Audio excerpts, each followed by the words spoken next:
निवडणुका येतात, वचनांचा पाऊस पडतो आणि मोठ्या थाटामाटामध्ये योजना जाहीर होतात. आम्ही तुम्हाला हे देऊ, आम्ही तुम्हाला ते देऊ, अशी आश्वासनं सुद्धा दिली जातात. जनताही विश्वासानं मतदान करते, सरकार स्थापन होतं. पण निवडणुका संपल्या आणि निकाल लागून सरकार खुर्चीवरती बसलं की हळूहळू चित्रामध्ये बदल व्हायला सुरुवात होते. ज्या योजनांच्या जोरावरती मतांचा जोगवा मागितला जातो, त्याच योजनांवरती आता एक एक करून कात्री चालवण्याचं काम सुरू आहे का, असा प्रश्न महाराष्ट्रातल्या सर्वसामान्य माणसाला पडलेला आहे. आधी लाडकी बहीण योजना आणि आता नमो शेतकरी महासन्मान निधी. एका हातानं द्यायचं आणि दुसऱ्या हातानं काढून घ्यायचं, हा नेमका काय खेळ आहे? सुमारे 56 लाख शेतकऱ्यांना एका वर्षासाठी योजनेतून बाहेर काढण्याचा विचार सरकार का करतंय? लाडकी बहीण योजनेचं काय झालं आपल्याला माहिती आहे. त्यात सगळ्यात महत्त्वाचा प्रश्न आहे की जर लाडकी बहीणचे लाभार्थी अपात्र होते तर निवडणुकीच्या आधी त्यांना पैसे का वाटले गेले? आजच्या या विशेष व्हिडिओमध्ये आपण या सर्व राजकीय आणि आर्थिक समीकरणांविषयी बोललं पाहिजे. बोलूयात. आता सध्या कर्जमाफीचा लाभ ज्यांना मिळणार आहे त्यांना नमो शेतकरी महासन्मान निधी योजनेतून वगळण्याचा विचार सरकार करतंय. काय घडतंय सविस्तर जरा या व्हिडिओमधून समजून घेऊयात. नमस्कार, मी अमोल किन्होळकर. आपण पाहत आहात महाराष्ट्र टाइम्स. बातमी अशी आहे की राज्य सरकार पुण्यश्लोक अहिल्यादेवी होळकर शेतकरी कर्जमुक्ती योजना लागू करण्याच्या तयारीत आहे. या कर्जमाफीचा अंदाजित खर्च तब्बल 36,585 कोटी रुपये. आता ही कर्जमाफी द्यायची तर तिजोरीवरती प्रचंड ताण येणार आहे. मग सरकारनं यावरती काय तोडगा काढलाय? तर ज्या तब्बल 56 लाख शेतकऱ्यांना कर्जमाफीचा लाभ मिळणार आहे त्यांना नमो शेतकरी महासन्मान निधी योजनेतून एका वर्षासाठी वगळण्याचा विचार सरकारी पातळीवरती सुरू आहे. आधी स्पष्ट करतो, सरकार विचार करत आहे. सरकारच्या वतीनं वित्त राज्यमंत्री आशिष जयस्वाल यांनी स्पष्टपणे सांगितलंय की या क्षणी आमची प्राथमिकता ही कर्जमाफी आहे, ज्याचा मोठा फायदा शेतकऱ्यांना होईल. कर्जमाफीची अंमलबजावणी पूर्ण झाल्यानंतरच आम्ही नमो शेतकरी योजनेच्या उर्वरित निधीचा विचार करू. दुसरीकडे कृषी मंत्री दत्तात्रय भरणे यांनी शेतकऱ्यांना धीर देण्याचा प्रयत्न केलाय. प्रस्ताव कृषी विभागाकडे आहे. प्रशासकीय प्रक्रिया अजून सुरू आहे. औपचारिकता पूर्ण होताच दोन्ही हप्ते शेतकऱ्यांच्या खात्यावरती जमा केले जातील असा दावा त्यांनी केलेला आहे. पण विरोधी पक्षांनी मात्र यावरून सरकारवरती जोरदार हल्लाबोल केलाय. काँग्रेसचे नेते विजय वडेट्टीवार यांनी सरकारवरती उघड फसवणुकीचा आरोप करताना म्हटलेला आहे की कर्जमाफीच्या नावाखाली एका हातानं उघडपणे मदत केल्याचा मोठा देखावा करायचा आणि दुसऱ्या हातानं शेतकऱ्यांचे हक्क हिरावून घ्यायचे. ही युक्ती म्हणजे दुसरं तिसरं काही नसून शेतकऱ्यांची पूर्णपणे उघड फसवणूक आहे. राजकीय आरोप प्रत्यारोप यावेळी सुरू झालेले आहेत. आता थोडंसं मागे जाऊन ही नमो शेतकरी योजना नेमकी काय आहे हे समजून घेतलं पाहिजे. केंद्र सरकारच्या PM किसान योजनेच्या धर्तीवरती तत्कालीन मुख्यमंत्री एकनाथ शिंदे यांच्या सरकारनं जून 2023 मध्ये ही योजना आणली. केंद्राचे 6,000 आणि राज्याचे 6,000 असे मिळून शेतकऱ्याला वर्षाला 12,000 रुपये मिळतील असं जाहीर करण्यात आलं. 93 लाखांहून अधिक शेतकऱ्यांना याचे हप्ते मिळाले सुद्धा. पण आज चित्र काय? डिसेंबर 2025 ते जुलै 2026 या 9 महिन्यांच्या कालावधीमध्ये 2 हप्ते म्हणजे जवळपास 3,700 कोटी रुपयांचा निधी अद्यापही शेतकऱ्यांच्या खात्यावरती जमा झालेला नाहीये. 91 लाखांहून अधिक शेतकरी या हप्त्याची वाट पाहत आहेत. राज्यावरती 11 लाख कोटी रुपयांचं कर्ज आहे आणि म्हणूनच या 2 हप्त्यांचा निधी रोखून धरला गेलेला आहे.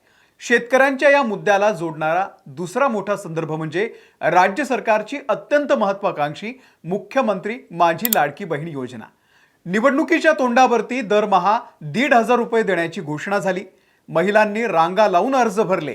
24 लाखांपेक्षा जास्त महिलांना या योजनेचा लाभ मिळाला आणि निवडणुकीमध्ये याचा मोठा फायदा राजकीय पक्षांना झाला सुद्धा, सत्ताधाऱ्यांना झाला. पण निवडणुकीनंतर काय झालं? राज्यव्यापी पाहणी आणि पडताळणी झाली आणि धक्कादायक आकडेवारी समोर आली. जवळपास 92 लाख महिलांना म्हणजे तब्बल 38% महिलांना एकाच फटक्यामध्ये या योजनेमधून अपात्र ठरून बाहेर काढण्यात आलं. सरकारी नोंदीनुसार यातील सुमारे 62 लाख महिला फक्त KYC पूर्ण केलेली नाहीये म्हणून बाद झालेल्या आहेत. तर काहींचं उत्पन्न 2.5 लाखांपेक्षा जास्त निघालं. काही सरकारी कर्मचारी निघाल्या. काही प्रकरणांमध्ये चक्क पुरुषांनी सुद्धा अर्ज भरल्याचं उघड झालं. आता इथे एक अत्यंत मूलभूत आणि गंभीर प्रश्न उपस्थित होतो. जर 92 लाख महिला अपात्र होत्या किंवा त्या नियमामध्ये बसत नव्हत्या, तर निवडणुकीच्या आधी ही पडताळणी का झाली नाही? अपात्र असतानाही हजारो कोटी रुपये बँक खात्यामध्ये का जमा केले गेले? याचं उत्तर राजकारणाच्या सोप्या समीकरणामध्ये आहे. निवडणुकीच्या आधी जर अटी कडक केल्या असत्या तर अर्ध्या लोकांना अपात्र ठरवलं असतं. मतदानामध्ये म्हणजे मतदारांमध्ये नाराजी पसरली असती आणि म्हणूनच आधी पैसे द्या, मतं मिळवा, सत्ता मिळवा आणि निवडणूक झाली की मग फिल्टर लावायचे. हे धोरण सरकारचं आहे का? हा प्रश्न आज महाराष्ट्रातल्या प्रत्येक नागरिकाला पडतोय. विचार करा, एखादी नवी योजना जेव्हा सरकार आणते तेव्हा तिचे नियम, अटी आणि बजेट म्हणजे आर्थिक नियोजन हे आधीच निश्चित व्हायला पाहिजे की नाही? की आधी योजना जाहीर करायची, वातावरण निर्मिती करायची आणि नंतर सोयीनुसार नियम बदलायचे आणि कडक कारवाई करत त्यांना वगळायचं. घेणारा दोषी असेल तर देणारा का नाही? सरकारी पैसा हा निष्काळजीपणे तुम्ही दिलाच कसा? जेव्हा एखादा शेतकरी किंवा गृहिणी सरकारच्या योजनेवरती विश्वास ठेवते तेव्हा ती आपल्या कुटुंबाचं महिन्याचं किंवा वर्षाचं आर्थिक नियोजन त्या आधारावरती करत असते की बाबा मला वर्षाला 6,000 रुपये नमो योजनेचे मिळणार आहेत आणि या अपेक्षेवरती शेतकरी खतांची किंवा बियाण्यांची खरेदी करतो. पण अचानक सरकार सांगतं की आम्ही तुम्हाला कर्जमाफी देतोय. नमो योजनेचे पैसे आता 1 वर्षासाठी बंद. अर्थात हे विचाराधीन आहे, पण तरी सुद्धा एका हाताने द्यायचं आणि दुसऱ्या हाताने काढून घ्यायचंय असाच हा प्रकार होतोय का? जर तुम्ही कर्जमाफी देण्याच्या बदल्यामध्ये हक्काची वार्षिक मदत रोखणार असाल तर त्याला खरोखरच मदत म्हणायची की मतदारांची आणि शेतकऱ्यांची दिशाभूल म्हणायची? दुसरं म्हणजे निसर्गाच्या लहरीपणामुळे शेतकरी आधीच संकटात आहे. पेरण्या झाल्या पण पावसानं ओढ दिलेली आहे. अशा वेळी कृषी विभागाची स्वतः कोंडी झालेली आहे आणि म्हणूनच आता कृषी विभाग असा मध्यम मार्ग काढण्याचा विचार करतोय की ज्यांना 25,000 रुपयांपर्यंतच कर्जमाफीचा फायदा मिळालेला आहे त्यांचे नमो योजनेचे पैसे बंद करू नयेत. पण मुळात ही वेळ सरकारवरती का आलेली आहे?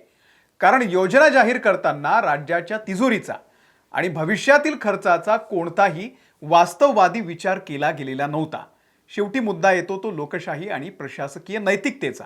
कल्याणकारी योजना या जनतेच्या कल्याणासाठी, गरिबी दूर करण्यासाठी आणि गरजूंना आधार देण्यासाठी असायला हव्यात. पण दुर्दैवानं आपल्या देशामध्ये आणि राज्यामध्ये योजनांचा वापर हा मुख्यत्वे निवडणूक जिंकण्याचं साधन म्हणून केला जातोय असंही बोललं जात आहे. निवडणुका जिंकण्यासाठी बजेटचा विचार न करता तब्बल 60,000 कोटींच्या योजना जाहीर करायच्या, तिजोरीवरती 11 लाख कोटींच्या कर्जाचा डोंगर असतानाही लोकप्रिय घोषणांचा पाऊस पाडायचा आणि मग सत्ता मिळवायची. ई-केवायसी, उत्पन्नाचे दाखले आणि इतर कारणं देऊन नावं वगळायची. अर्थात जे अपात्र आहेत, फ्रॉड आहेत त्यांना वगळलंच पाहिजे. पण हे सगळं वेळेत का झालं नाही? आधीचे हप्ते असे डोळे झाकून का दिले गेले याची जबाबदारी कोण घेणार आहे? आणि जो पैसा ऑलरेडी खर्च झालेला आहे, फ्रॉड लोकांनी गिळलेला आहे, त्याचं काय? सरकारने याची जबाबदारी घ्यावी. आता ही कर्जमाफीची घोषणा करताना मुख्यमंत्र्यांनी नियम अटी सांगितल्या नव्हत्या, त्या आता ठरतायत का? लाडकी बहीण योजनेचे नियम कडक आणि स्पष्ट असते तर पात्र नसणाऱ्यांनी अर्जच भरले नसते आणि खरोखरच गरजू असणाऱ्या 62 लाख महिला केवळ डिजिटल तांत्रिक त्रुटीमुळे म्हणजे ई-केवायसी न भरल्यामुळे आज या लाभापासून वंचित राहिल्या नसत्या. आज परिस्थिती अशी आहे की राज्य सरकार आर्थिक कात्रीमध्ये पकडलं गेलेलं आहे. कर्जमाफी द्यायची की नमो शेतकरी योजना चालवायची? लाडक्या बहिणींचा सन्मान करायचा आहे की तिजोरी वाचवायची आहे? पण या सगळ्या राजकीय आणि आर्थिक ओढाताणीमध्ये शेवटी भरडला जातोय तो या देशाचा सामान्य मतदार आणि या देशातला शेतकरी. तुम्हाला या सगळ्याबद्दल नेमकं काय वाटतंय? निवडणुकीच्या आधी भरभक्कम योजना जाहीर करायच्या आणि नंतर अटींचं फिल्टर लावून त्या बंद करायच्या किंवा लाभार्थ्यांची संख्या कमी करायची, हे सरकारचं धोरण योग्य आहे का? की ही योजना जाहीर करतानाच सरकारनं शिस्त आणि पारदर्शकता पाळायला हवी आहे? तुमची मतं कमेंट बॉक्समध्ये नक्की कळवा. व्हिडिओ आवडला असेल तर इतरांनाही शेअर करा आणि आमच्या महाराष्ट्र टाइम्स ऑनलाईन या यूट्यूब चॅनलला तुम्ही सबस्क्राईब करा.